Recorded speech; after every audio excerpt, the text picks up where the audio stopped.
from Perth originally, and I moved over about 3 years ago, and I'm absolutely in love with Victoria, the culture and the beauty of the state. So I wanted to pay my respects to the Wurundjeri people of the Kulin Nation, which is the land in which we meet, and extend a welcome to any of the elders in the room today. Firstly, I just wanted to start with a disclaimer. This presentation is an interpretation of the situation in the trial sites throughout Australia. Please do not take this as official advice. I'm just trying to provide a snapshot of what's happening. I'm going to speak quite broadly. As most of you know, we're in the trial stages, so how it looks now is completely different to how it will look full scheme.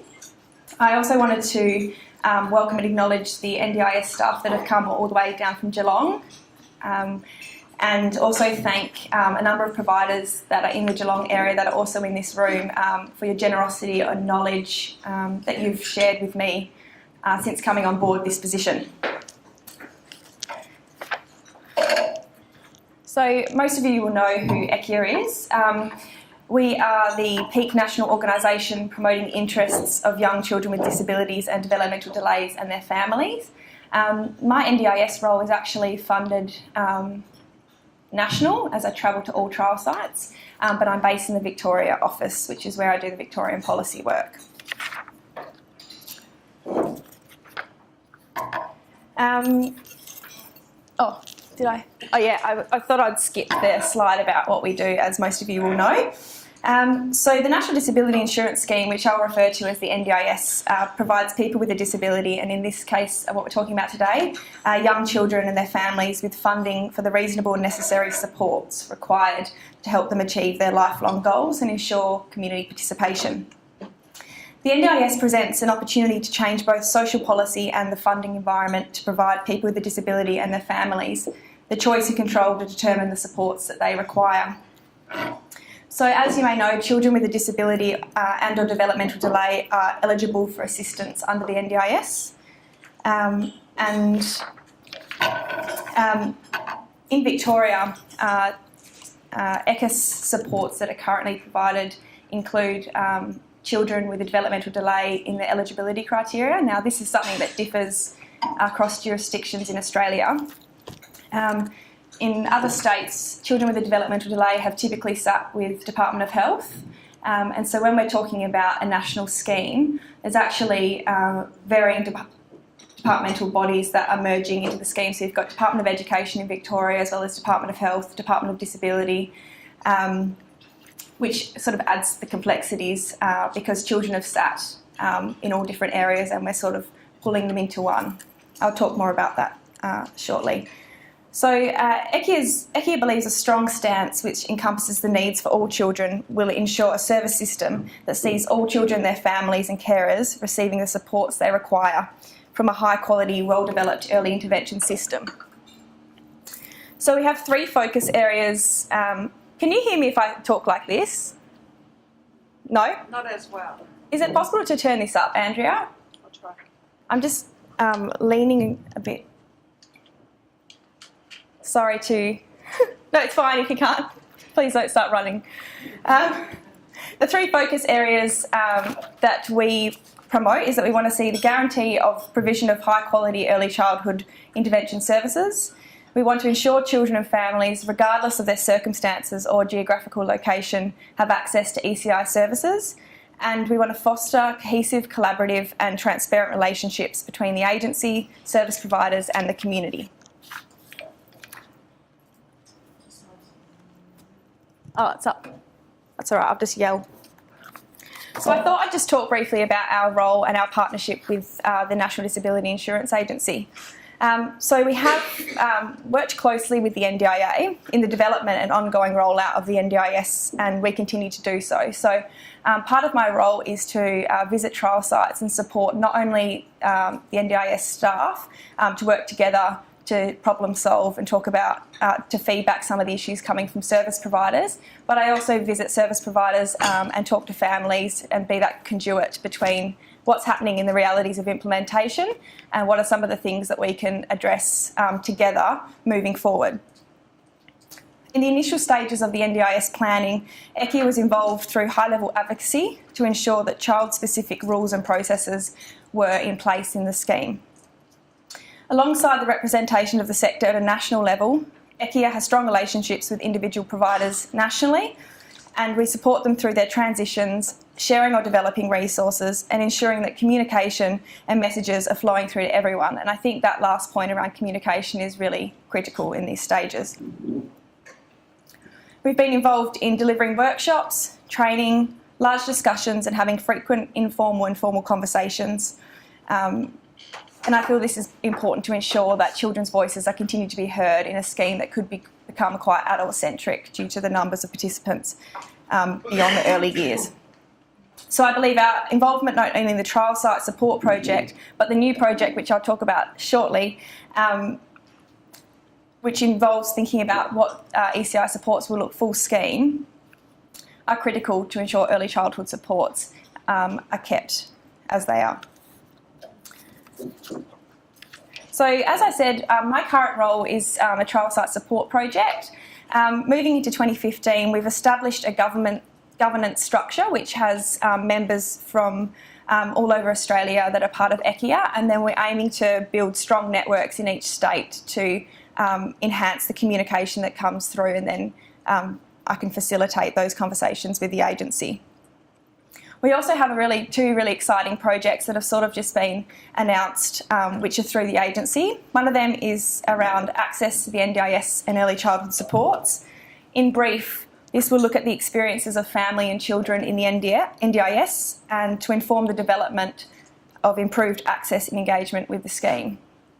So some of the issues that we're currently facing is that, particularly in Victoria, we've viewed early child intervention supports sort of through that learning and development lens. It is sat with education, and the way the transdisciplinary model works is really to foster that family-centred practice and look at the development of the child. In other schemes, in other jurisdictions, early child intervention has been seen as either through a disability lens or a deficit model. And so when we're asking families to engage with the National Disability Insurance Scheme sort of with flashing lights, depending on culture, depending on experiences, depending on grief and where you're coming from, that can be incredibly overwhelming. So we want to sort of pull apart some of the experiences of families and see what we can do better to assist them in engaging with the scheme. The second project, I will talk more because this is sort of a broader challenge, but it's around best practice approaches to ECI. So we want to look at, obviously across jurisdictions, the way ECI has been delivered has been incredibly different. So Victoria embraces the transdisciplinary model, and we're very blessed that the agency's adopted that model. However, service looks very different in other states. For example, some states are completely centre-based, some states deliver supports completely through groups, and so in order to transition everyone to merge into the model, is incredibly challenging, and we want to make sure that nationally everyone's on board. It's not going to work if only Victoria are pushing a model and other people operate differently. So part of the project is looking at what's happening nationally and pulling together some evidence and presenting that in sort of recommendations to the agency about how ECI should look moving forward into full scheme. Well, I'm going backwards. I think I don't know if Vicky's in the room, but after the Brisbane conference, she had to break the news to me that apparently teacup pigs have awful lives. So I researched to see if that was true, and apparently a lot of people that buy teacup pigs actually buy baby piglets, and they grow up to be very large pigs. And this happened to actually Paris Hilton, which amused me. So I've kept it on there because I think it's, in my mind, I've just associated with a baby piglet and not a teacup pig. So I'm just going to talk broadly about some challenges that we are facing. And there's a number of you in the room that are probably immersed in the NDIS space. I'm not going to speak about the nitty-gritty bits because we're hoping that these would change when we go to full scheme. But I'm happy to talk about more operational issues with you outside, after, or via email.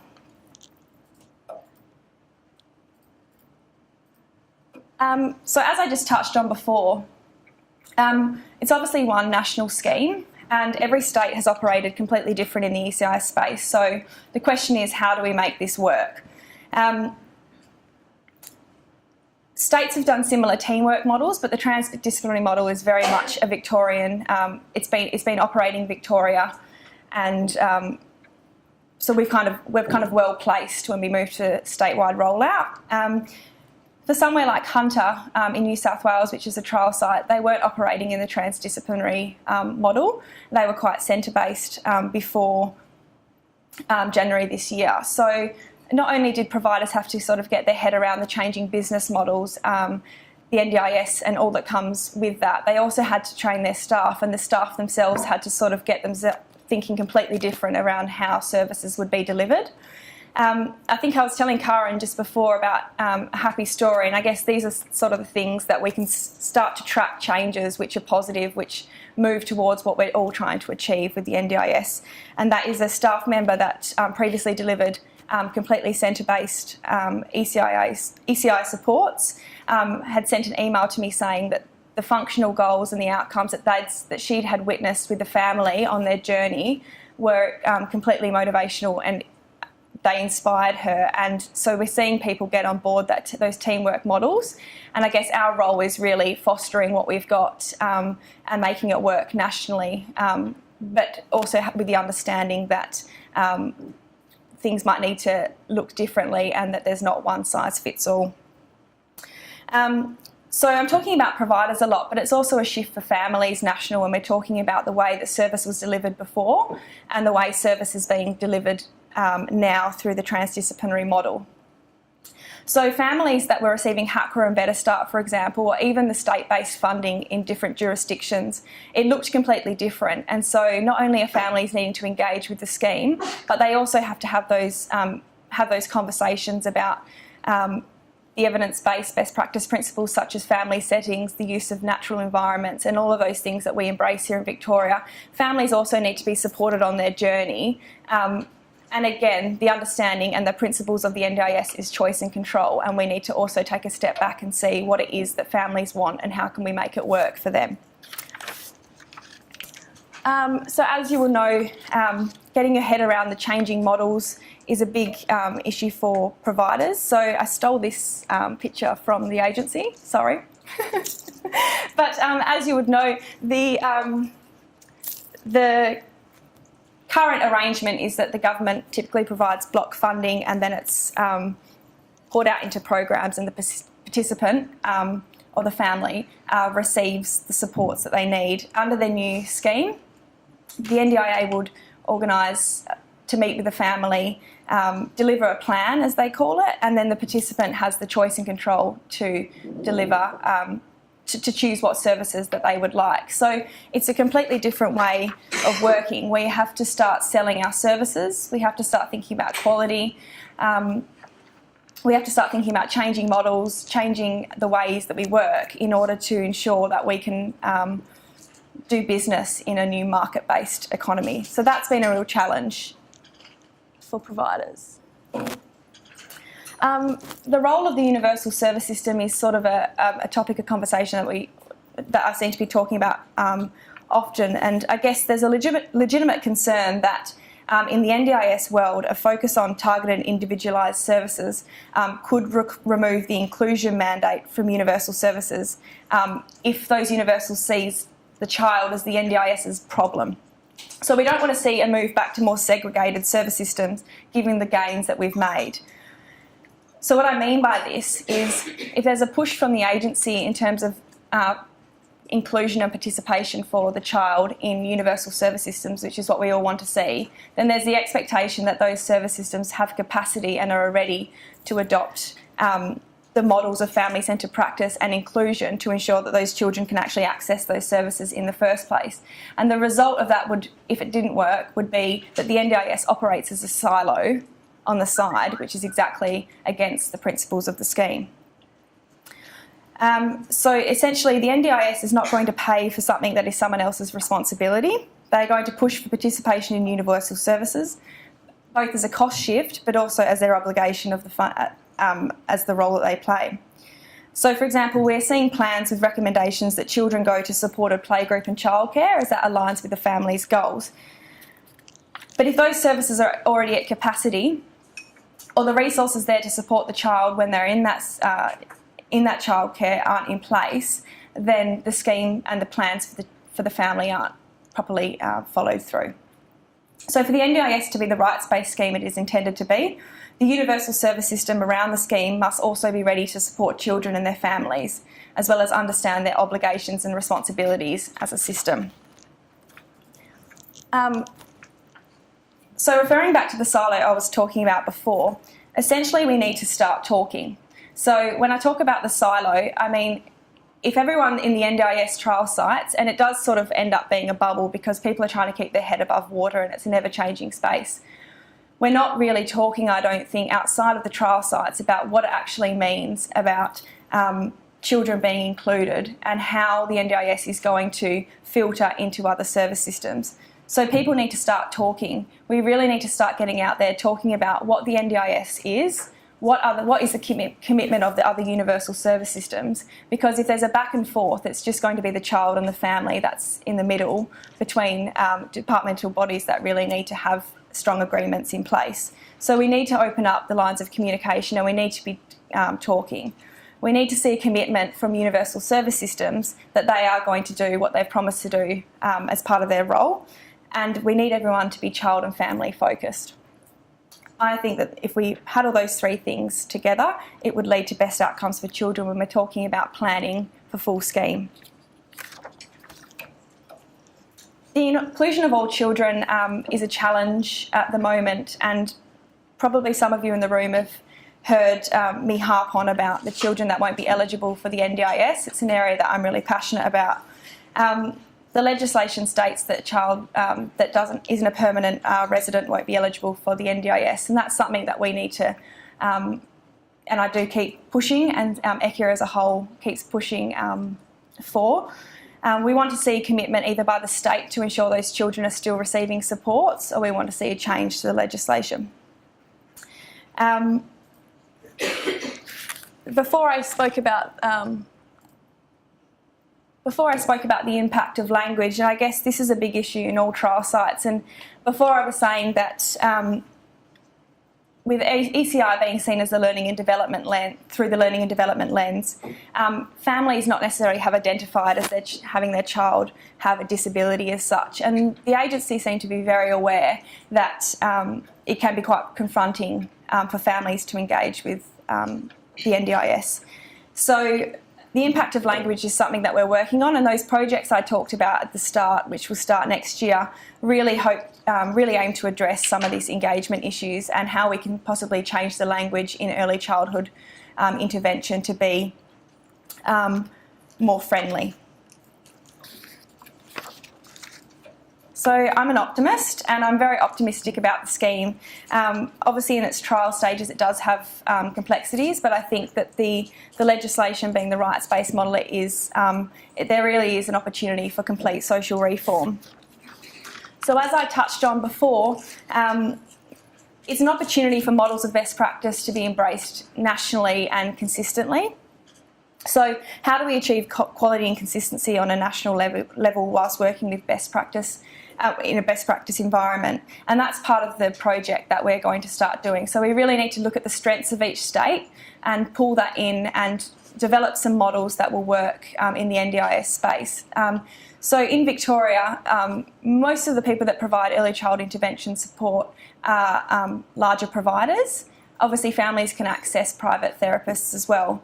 In a state such as South Australia, the number of providers is incredibly small, and most people delivering early childhood supports are private individuals. So how does that work in a transdisciplinary model are sort of some issues that we're dealing with at the moment. And we can't change the reality of the market, we can't change that, and we also want to embrace people that are working individually. So we need to start thinking creatively, and it's about problem solving and ensuring that the best practice principles are still being embraced, but the way of service delivery may look different.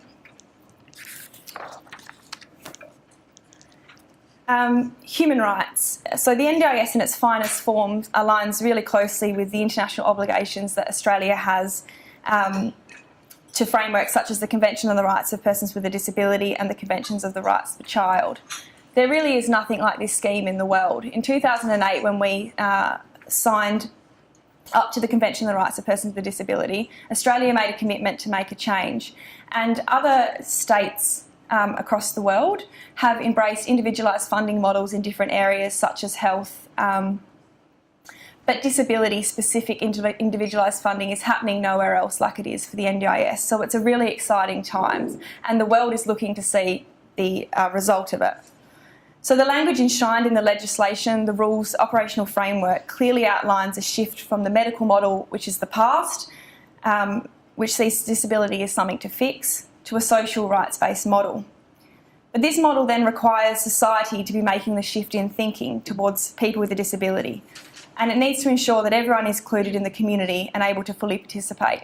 In other words, no matter how good full scheme design looks for the NDIS, if the community who is removed from the scheme as not funding participants, but just people that live in society, aren't on board, then we're going to really struggle to make the shift that we want. This presentation is focused predominantly on the work that we've been doing in relation to advocacy around the system being fairer and more accessible for families and children, as well as advocating for providers. The work we've been doing in relation to the universal service system, as well as involvement in state elections and high-level advocacy, is just as crucial. Without the whole of society making a shift in their thinking, perception and planning, the NDIS will struggle to achieve the success it intends for people with a disability and their families.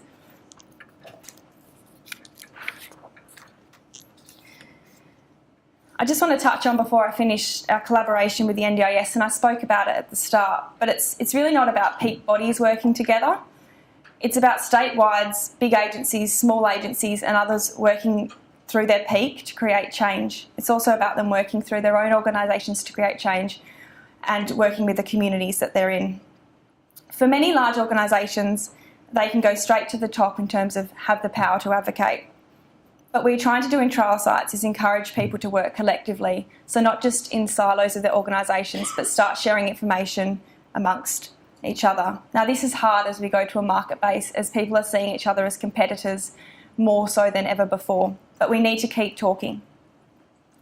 Over the next 4 years, we will all have a role to play in both posing and answering these questions around what the NDIS is and what it should look like.